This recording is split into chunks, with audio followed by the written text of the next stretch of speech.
You know, every day I put on my gi, I'm learning. Every day I train, I feel like something I could do better. If I tap the guy out 5 times, I want to tap him out 10 times. If I tap him out 10 times, I want to tap him out 5 times with one hand. If I can do that, then I can do it with no hands.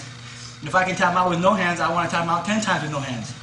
And then I put blindfolds. So there's always a way you guys can get better. You can never be satisfied. You know, you can never say that's good enough. It's wrong. I got a question. Okay, well, first his question. What would you say is the difference between Gracie Jiu-Jitsu and regular Brazilian Jiu-Jitsu? Well, Gracie Jiu-Jitsu is the only Jiu-Jitsu there is, because my grandfather, Gracie, is the one who created this leverage that I've been talking about. He was 130 pounds, and he had to develop a way to use his body weight because he couldn't fight strength with anybody. So he developed ways where the guy would get tired and he would stay comfortable, and then he would take advantage of the situation after however long it may take. So Japanese Jiu-Jitsu is you throw and then you hold the position. And then he couldn't do that. After he threw the guy, if the guy wanted to roll, he would roll. My grandfather didn't have the strength, so he let the guy go and just kept going with the position and go to his back and then go to this and then do that. So the guard position, this position you saw me using mostly today, is what my grandfather created. The guard didn't exist. You know, nobody knew how to fight from the back and feel comfortable. So that's where he felt comfortable, because anybody can lay on their back, and he learned the best ways to position his body to where the guys couldn't attack him. And then the guys would eventually get tired and then he would choke them. But an example, the Japanese choke was like this. You get 200, and he couldn't do that, so he would pull him in and use his body weight.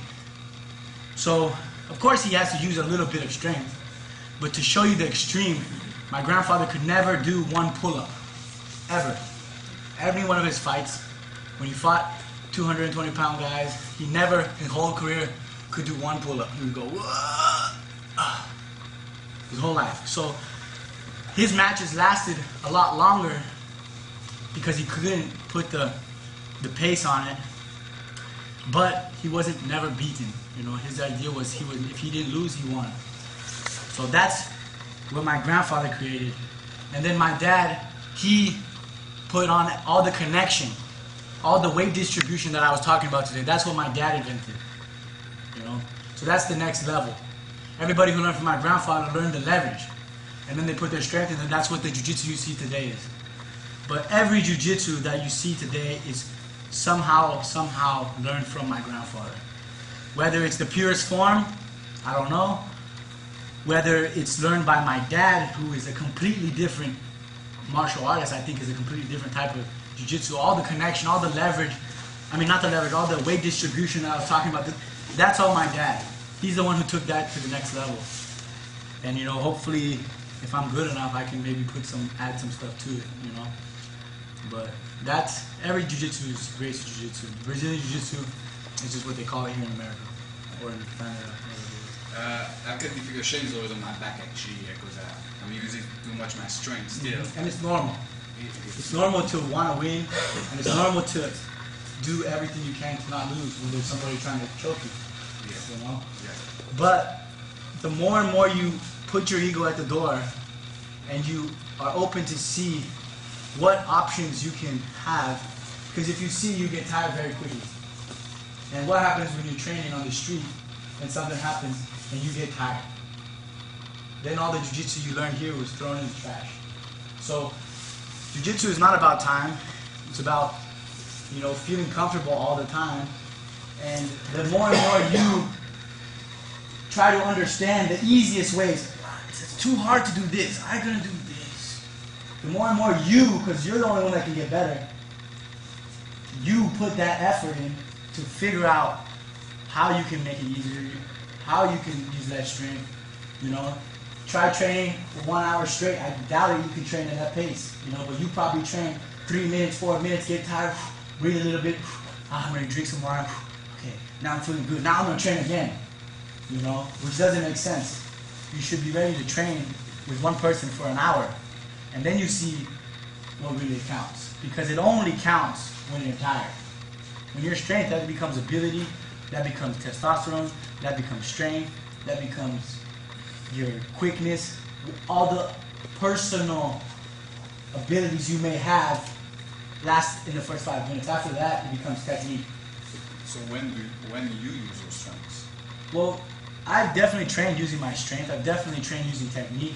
I've definitely made so many mistakes because I've made all the mistakes you guys have ever made. I wasn't born a black belt, you know, but I always had my dad in my ear telling me the right path to go. And eventually, to get to the point where I've gotten today, I've won a lot of matches, I've lost a lot of matches, I've used a lot of strength, I've gotten tired, I've trained where I haven't gotten tired. So, because I've gone through my whole life of training jiu-jitsu, I know now how I want to train and how I don't want to train, the tools I should use and the tools I shouldn't use. And then I just get better and better. But you know, how long have you been training for? 1 year. 1 year, so you're just starting.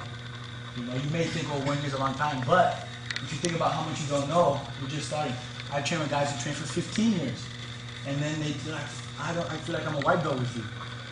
Because you were training 10 years, 15 years in the wrong direction. Going the wrong way, going through the mountains with a bunch of booby traps and things in your way that you don't know, instead of going on a clear path with a nice light at the end of the tunnel. You understand? So the closer you are to Shane and me and my dad and the purest jiu-jitsu, the more time you're going to save if you want. You know, if you don't, you can use your strength all day and I can't do anything about it. I can only show you the path. I can't make you do anything. But for you, an advice is train and don't think about getting tired. Train, and when you get tired, try to keep training and see how much you can't do now because you're tired. And then you start to think, oh, well, I can't do this now because I'm tired. I'm going to do this. And then you start breaking it down into certain positions. Any tips on just getting your breathing together? Is there any drill exercises, any special things you ever learned about just? Yeah, I've learned my whole life. And my dad always told me about breathing. And as a kid, I was like, oh, yeah, breathe. Okay. And I go home and skateboard and do whatever. And I never really clicked, even when I trained.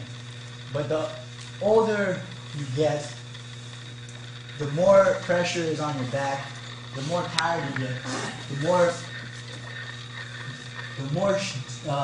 desperate situations, then you have to use your breathing. And I will say that the only way you will get to a certain level is by breathing right. If you ever see tennis players, when a lion is running, you know, every animal breathes. The human is the only animal that doesn't breathe.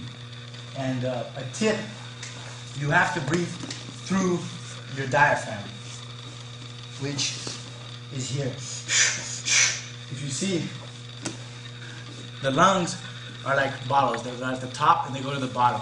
If you breathe here, that's just my top of my lungs, and that's where all the emotion, if you guys ever seen the Hulk, my dad is explaining everything I'm explaining now. Everything bad, all the emotion, every kind of fear you guys have comes here. Oh man, there's a tiger. But when you breathe through your stomach, you see how much more I'm breathing? Rather than for you guys back here. That's a bad way.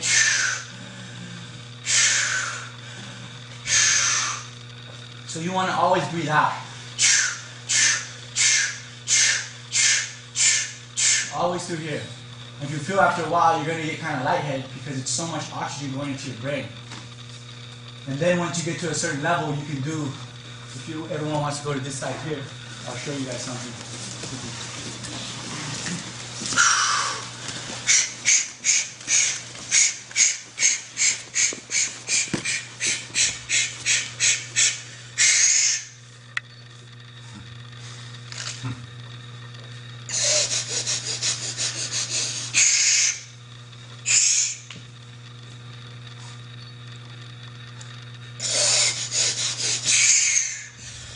And that's just the highest point of being able to use your diaphragm.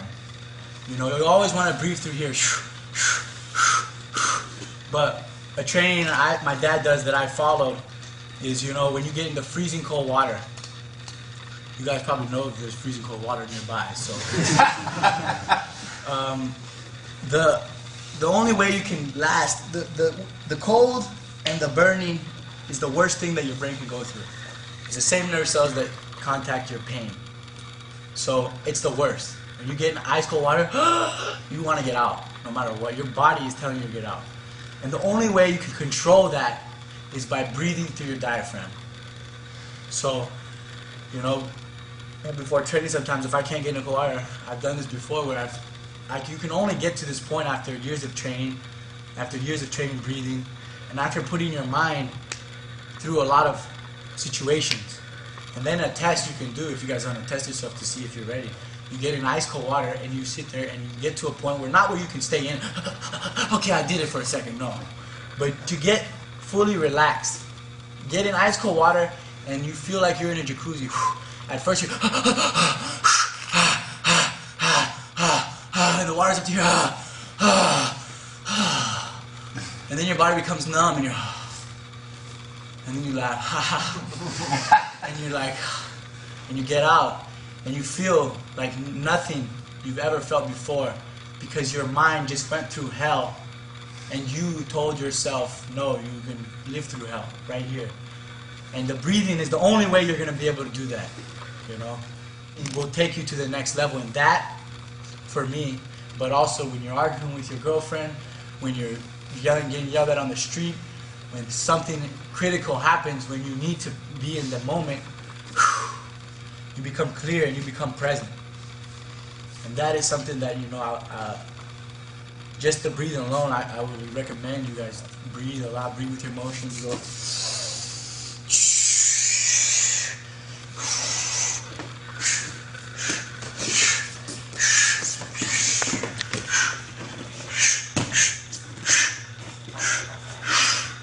And then, you know, there's a you just are everyday learning and pushing yourself, and then you get to a point where it doesn't matter what happens, you're ready for it.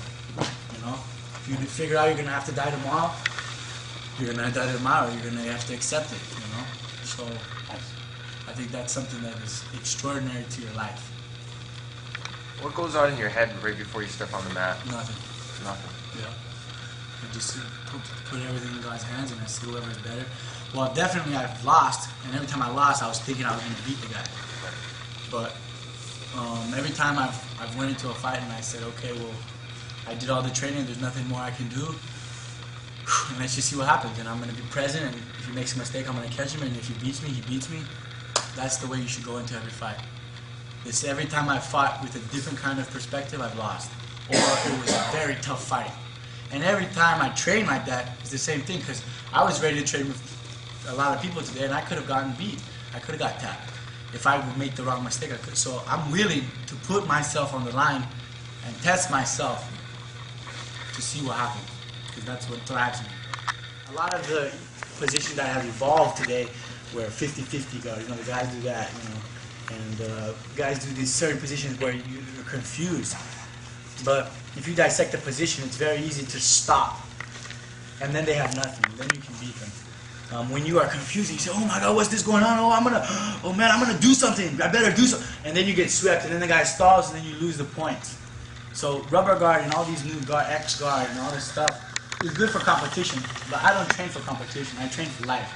So many times I've lost in the tournament, or I haven't lost many times, but every time I've lost, or sometimes I've lost.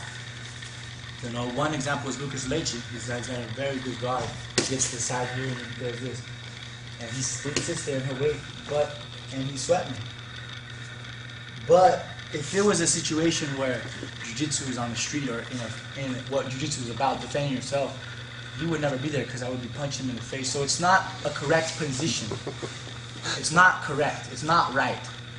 So in jiu-jitsu, the rules allow 10 minutes. The rules allow certain stuff to happen where you can be, but those guys don't have the submissions in their mind, and even if they do, that's not something that is on their mind to do, because they would be doing it more. And I'm not taking away any of the fighters, because Lucas Leite is a great athlete, a great person, and he puts it on the line. That's what's most important.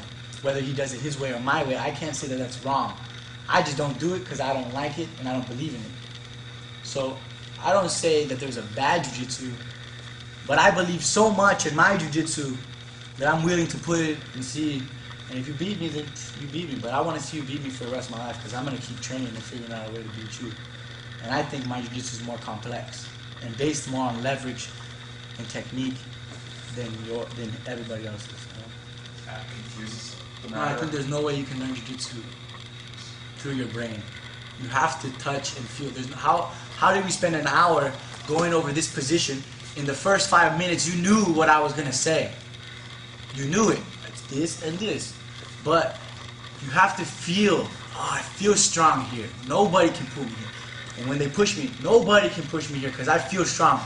But the only way you're gonna be able to get that is by feeling it. By training and putting the mat, time, space here. There's no way you can learn jiu-jitsu. You can get an idea, you can have it up here, but it's not going to translate to actually getting a belt. And for me, being under an academy and being under an instructor, which is martial arts is about, you have to be there and live with them every day and ask questions. And that person is your role model. That person is somebody you're going to listen to. And he's going to transfer. I don't do golden cardio. I just train jiu-jitsu. Sometimes I have done kettlebells and run and stuff, but I don't really like it.